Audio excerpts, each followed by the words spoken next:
আসসালামু আলাইকুম ওয়া রাহমাতুল্লাহি ওয়া বারাকাতুহু। প্রিয় দর্শক বন্ধুরা, সবাই কেমন আছেন? আশা করি অবশ্যই ভালো আছেন সকলেই।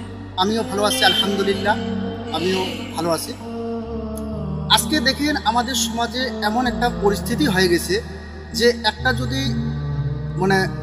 সহিহ হাদিস মানুষকে যদি বলা হয়, তখন তারা এইটা উদ্ধৃতি দিচ্ছে যে আহলে হাদিস, এগুলো আহলে হাদিসের দল, এরকম করে নানান রকম কথা বলতেছে। দেখেন আল্লাহ রসুল সাল্লাল্লাহু আলাইহি সাল্লাম নামাজ পড়তে বলেছেন ধীরস্থিরভাবে, তাড়াহুড়ো করে নয়, ধীরস্থিরভাবে নামাজটা যখন আদায় করব ধীরস্থিরভাবে আদায় করতে হবে। আর নামাজে যখন আমরা দাঁড়াবো, নামাজে দাঁড়ানোর সময় আমাদের কি করে দাঁড়াতে হবে, যে রাসূলুল্লাহ সাল্লাল্লাহু আলাইহি সাল্লাম বলেছেন যে কাঁধের সাথে কাঁধ মিলিয়ে দাঁড়াতে হবে এবং পায়ের সাথে পা মিলিয়ে। এগুলি এই সুন্দর হাদিসগুলি যদি আমরা বর্ণনা করি তাহলে আমাদেরকে এটা বলা হচ্ছে।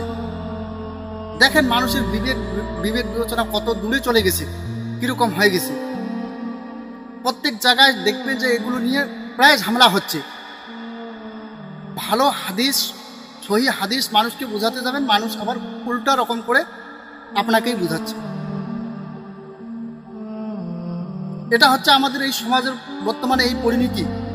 যখনই আপনি কাউকে একটা সুন্দর কথা বলতে যাচ্ছেন, আল্লাহ রসুল কি করছেন, এটা সম্বন্ধে কীরকম হবে, নামাজের ব্যাপারে কি হবে, এটা যখন আপনি মানুষকে বোঝাতে যাচ্ছেন, আপনাকে উল্টা বুঝ দিচ্ছে।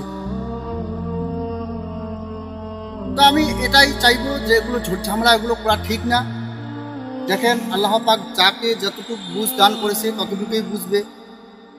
হেদায়েতের রাস্তা মানুষকে দেখানোর কথা আমরা বলবো। এখন সব কিছু হচ্ছে আল্লাহর কাছে। আল্লাহ যদি হেদায়েত যদি নসিব করে তবেই হেদায়েত নসিব হবে। এগুলো কথা সকলেই যাতে মানতে পারি, এটাই আমি বলবো। আর এগুলোতে ঝোট ঝামেলা, এগুলোতে ওরা একদমই ঠিক না। আল্লাহ পাক আমাদের সকলকে বোঝার তৌফিক দান করুন।